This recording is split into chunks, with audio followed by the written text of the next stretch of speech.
ڕۆژاوای کوردستان دەستوری پەسەند کردو هەرێمی کوردستانیش 33 ساڵە بێدەستورە. با تەمەنێکی کەمەوە لە خۆ بەڕێوەبەریدا ڕۆژاوای کوردستان هەنگاوێکی گەورەی ناو دەستوری هەرێمی ڕۆژاوای کوردستانی پەسەند کرد.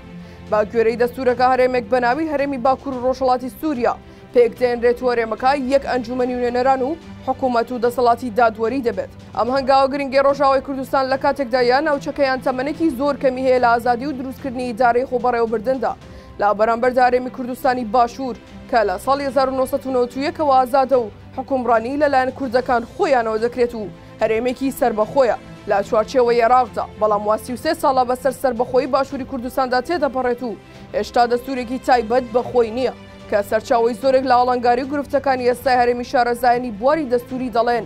یەکێک لە ئاستەنگە سەرەکیەکانی نووسینی دەستور ئیرادەی سیاسی لایەنە سیاسیەکانە کە زۆر جار باس لەوە دەکەن دەستور گرێبەستێکی کۆمەڵایەتیە، بەڵام کە دێنە سەر نووسینی دەستور دەیانەوێ ئەم کارە لە چوارچێوەی بەرژەوەندی چەند حیزب و لایەنەیەک بمێنێتەوە بۆ ئەوەی ئەو بڕگە و بابەتانی دەیانەوێت بە شێوێک لە شێوەکان لە دەستوردا فەرزی بکەن. لە کاتێکدا ئەگەر دەستور گرێبەستێکی کۆمەڵایەتی بێت ئەوە دەبێت وەک چوارچێوەیەکی گرنگی کۆی کۆمەلگاکان مامەڵەی لەگەڵدا بکرێت و سەرجەم هێزە کۆمەڵایەتیەکان و ژنان و کۆمەلگای مەدەنی و کەسانی پسپۆڕ و ئەکادیمی و شارەزدا بەشداری لە نووسینەوەی دەستوری وڵاتدا بکەن، چونکە پەیوەستە بە پاراستنی مافی مرۆڤ و بەرژەوەندیەکانی تاک بەتاکی کۆمەلگا.